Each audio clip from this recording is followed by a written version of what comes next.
வணக்கம். இன்றைக்கு பொருட்பாலில் அங்கவியலில் குறிப்பறிதல் அந்த அதிகாரத்தில் 10வது குறள்.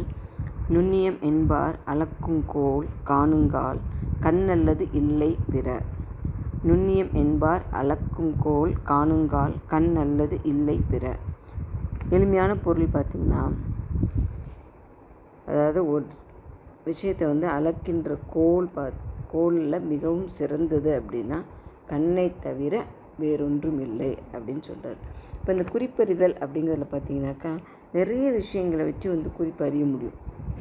நம்ம அவர் முகம் ஒரு பெரிய விஷயம், அவருடைய உடல் மொழி, அவங்க கை வச்சிருக்க விதம், அதை இது பண்ணுறது, அந்த மாதிரி நிறைய விஷயங்கள் அதில் நமக்கு உதவி செய்யும் குறிப்பறியறதுக்கு.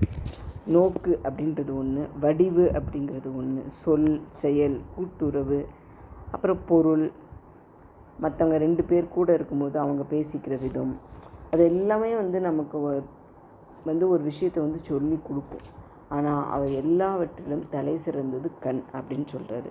நுண்ணியம் என்பார் அளக்கும் கோல். நுண்ணியம் அப்படின்றது இங்கே அறிவுக்கு தான் சொல்லுவோம். ஆனால் இங்கே அந்த அறிவை உடைய அமைச்சர் அல்லது அந்த அறிவை உடையவருக்கு, இந்த ஒரு அறிவுடையவருக்குரிய நுண்மை அளக்கும் கோல் அப்படின்னாக்கா அளக்கின்ற அந்த அளவுகோல் காணுங்கால், அதை எதுன்னு யோசித்து பார்த்தோம்னா கண்ணல்லது இல்லை பிற. கண்ணை தவிர வேறு எதுவும் இல்லை அப்படின்னு சொல்கிறார். ஏன் அப்படின்னா, இப்போ முகமோ அல்லது அந்த உடல் மொழியோ அந்த மாதிரிலாம் இருக்கிறது இல்லைங்களா, அது மற்றவங்க நம்மளோட உடல் மொழியும் முகக்குறிப்பையும் வச்சு நம்மளோட மனதில் இருப்பது புரிஞ்சுப்பாங்க அப்படின்னு சொல்லிட்டு அதெல்லாம் ஓரளவு மறைக்க முடியும். ஆனால் கண் அப்படி இல்லை. அது மனத்தோட நேரடியாக தொடர்பில் இருக்கிறதுனால அந்த மனதில் இருக்கின்ற விஷயத்தை கண் அப்படியே காமிச்சு கொடுத்துரும். அதனால் அந்த கண்ணின் வழியாக ஒருவருடைய மனதை இருக்கின்ற விஷயத்தை அறியும் ஆற்றல் படைத்தவர்கள் மிக சிறந்தவர்கள் அப்படின்னு சொல்கிறாங்க. அதை புரிஞ்சிக்கிறதுக்கான அந்த திறமை ஒரு மனிதருக்கு இருக்கணும். நம்ம நேற்றே பார்த்தோம் அனுமனோட அந்த நுண்ணறிவு, சீதையனோட கண்களில் அவருடைய கற்பை கண்டேன் அப்படின்னு சொன்னது. அந்த மாதிரி ஒருத்தரோட கண்களை வைத்துக்கொண்டு அவர் மனதில் இருக்கிறத நம்ம படிக்கின்ற அந்த திறமையை வளர்த்துக்கணும். ஏன்னா அந்த கண் எப்பவும் போய் சொல்லாது. ஏன்னா அது மனதோடு நேரடி தொடர்பில் இருப்பதனால் அப்படின்னு சொல்லி அதுக்கு விளக்கம் சொல்கிறாங்க. சரிங்களா?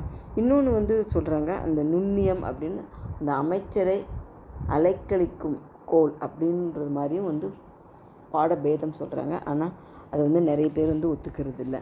ஆக இந்த பாட்டிலையும் இதுக்கு முன்னாடி பாட்டிலையும் பகைமையும் கேண்மையும் கண்ணுரைக்கும் சொன்னார் இல்லையா, அந்த 2 பாட்டிலையும் நிறைய விஷயங்களை வைத்து ஒருவருடைய மனதில் இருக்கின்ற உண்மைகளை அறிய முடிந்தாலும் கண் போன்ற சிறந்த விஷயம் ஒன்றும் இல்லை அப்படின்னு. முகம் அப்படிங்கிறது அந்த எல்லா குறிப்பறிதலில் நிறைய விஷயங்கள் இருந்தாலும் அதில் முகம் அப்படின்றது சிறந்தது. அதிலும் அந்த முகத்திலும் தலை சிறந்தது எது அப்படின்னா கண். அதனால் அந்த கண் எப்பவும் பொய் சொல்லாது. அப்படிங்கிறதுனால அந்த கண்ணை பார்த்து ஒருவருடைய மனதில் இருக்கின்ற குறிப்பை நம்மளால் அறிந்து கொள்ள முடியும் அப்படின்னு சொல்கிறார். சரிங்களா? அதுதான் இந்த அதிகாரத்தில் இதுதான் கடைசி குறள். ஆக இந்த ஒவ்வொரு இதுலேயும் எப்படி குறிப்பறியணும் அப்படின்னும், எந்த உறுப்பின் மூலமாக குறிப்பறியணும் அப்படின்னும், இந்த குறிப்பறிதனால் என்ன நன்மைகள் அப்படிங்கிறதையும் இந்த அதிகாரம் முழுவதும் பார்த்தோம். நாளைக்கு இதனுடைய தொகுப்புரை பார்த்துட்டு அதற்கு அடுத்த அதிகாரம் பார்க்கலாம்.